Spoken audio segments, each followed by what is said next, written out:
আসসালামু আলাইকুম, সবাইকে ওয়েলকাম নতুন একটি রেসিপিতে। আজকে আপনাদের সাথে শেয়ার করব খুবই সহজে ঝটপট একটি রান্না, চিক পেস্ট। এটা কিন্তু ভাত দিয়েও খাওয়া যায়, আবার রুটি পরোটার সাথেও খাওয়া যায়। রুটি পরোটার সাথেই বেশি টেস্ট, কিন্তু ভাত দিয়েও কিন্তু খায়। আর এটা রান্না কিন্তু একদমই সহজ, খুবই অল্প সময়ে খুবই অল্প উপকরণে রান্নাটাও হয়ে যায়। তো রান্নাটা কীভাবে করেছি চলেন দেখে নিই। আমি রান্নার জন্য এখানে নিয়েছি এরকম ক্যানের চিক পেস্টগুলো, যেগুলো থাকে যেরকম রেডিমেড ভিনেগারে ভিজানো, আমি সেটাই নিয়েছি। এখন আমি প্রথমে এই ভিনেগার পানিটা একটু ঝরিয়ে নেব। তার জন্য একটা ছাঁকনিতে আমি এটা খুলে একটু ছেঁকে নেব। একইভাবে আমি দুইটাই ছেঁকে নিয়েছি। এখন পানিটা ঝরিয়ে নিয়েছি খুব ভালো মতো। রান্নার জন্য রেডি। এখন রান্নার জন্য ফ্রাই প্যানে তেল দিয়ে কিছু গরম মশলা দিয়ে দিলাম, দারুচিনি, এলাচি আর লং। এটাকে একটু কয়েক সেকেন্ডের জন্য ভেজে নিয়ে এর মধ্যে দিয়ে দিচ্ছি পেঁয়াজ কুচি। পেঁয়াজটা দিয়েছি, বড় সাইজের একটা পেঁয়াজ আমি দিয়েছি এখানে। এখন পেঁয়াজটাকে একটু লাল করে ভেজে নেব। হালকা যখন এর মধ্যে কালার চেঞ্জ হয়ে আসবে, এরকম একটা কালার আসবে, তখন মশলা কষানোর জন্য প্রথমে একটু পানি দিয়ে নিলাম।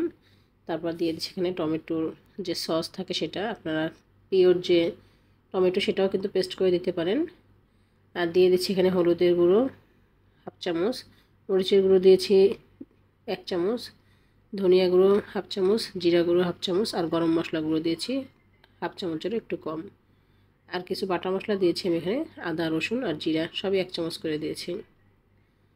এখন মশলাটাকে খুব ভালো মতো একটু কষিয়ে নিব। একবার কষানো হলে সামান্য একটু পানি দিয়ে আমি আরও একবার কষিয়ে নিব। এতে করে মশলার যে বাড়তি একটা গন্ধ, সেটাও কিন্তু চলে যাবে। ভালো মতো কষিয়ে নিয়ে যখন এরকম তেলটা উপরে ভেসে উঠবে, তখন আমি এর মধ্যে দিয়ে দেব যে চিক পেস্টটা রেডি করে রেখেছিলাম পানি ঝরিয়ে, সেটা দিয়ে দেব। তাই যে দেখেন মশলাটা কিন্তু কষানো হয়ে গিয়েছে, আমার তেলটা উপরে ভেসে উঠেছে। এখন আমি এটা দিয়ে দিলাম চিক পেস্ট দিয়ে। এটা কিন্তু মূলত আমরা যে ছোলার ডাল খাই সেটাও বলতে পারেন। এটা আসলে ওরা ভিনেগারে ভিজিয়ে রাখে। তাই আমি এটা দিয়ে দিলাম এর মধ্যে। দিয়ে এখন এটাকেও খুব ভালো মতো কষিয়ে নেব। ডালটাকে খুব ভালো মতো কষিয়ে নিতে হবে, তাহলে কিন্তু টেস্টটা বেশি আসে। তা আমি এটাকে প্রায় 3 থেকে 4 মিনিটের বেশি সময় ধরে একটু কষিয়ে নিয়েছিলাম, এরকম বারবারই করে। কষানো হলে এর মধ্যে পানি দিয়ে দিব।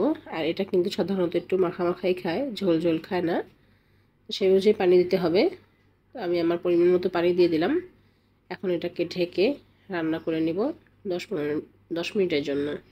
বেশি সময় লাগে না রান্না করতে। এটা 10 মিনিট পরেই চলে আসলাম। দেখেন পানিটা কিন্তু টেনে অনেকটাই ঘন হয়ে এসেছে। এই পর্যায়ে আপনারা কিন্তু চাইলে ধনিয়া পাতা দিতে পারেন। আমি কিন্তু একটু দেখেই হয়তো বুঝতে পারছেন, কিছুটা একটু ভেঙে দিচ্ছি চেপে চেপে, এতে করে ঝোলটা একটু ঘন হয়ে যায়, ভালো লাগে। তো ধনিয়া পাতা না থাকলে আবার আমার মতো এরকম কারি পাতাও দিতে পারেন। কারি পাতাটা কষানোর সময় দিলেও ভালো হয়, আমি এই সময় দিলাম, ঘ্রাণটা একটু বেশি থাকবে। এখন আর বেশি সময় না, 1 মিনিটের মতো রেখে আমি চুলা থেকে নামিয়ে নিব। এই যে আমার হয়ে গেছে মজাদার ডাল রান্নাটা, চিক পেস্ট যে যেটাই বলেন। এটা কিন্তু খুবই টেস্টি হয়। আর রান্না করতে সর্বোচ্চ 15 থেকে 20 মিনিট লাগে, খুব বেশি সময় লাগে না, খুবই অল্প সময় রান্নাটা হয়ে যায়। আর এটা কিন্তু অনেকে ভাত দিয়েও খেয়ে থাকে, তবে আমার মতে এটা কিন্তু রুটি পরোটার সাথেই বেশি টেস্ট, পরোটার সাথেই বেশি ভালো লাগে। আজকে ভিডিওটা এই পর্যন্তই। কেমন লাগছে কমেন্ট করে জানাতে ভুলবেন না। আর যারা চ্যানেলে নতুন, প্লিজ সাবস্ক্রাইব করবেন। আসসালামু আলাইকুম।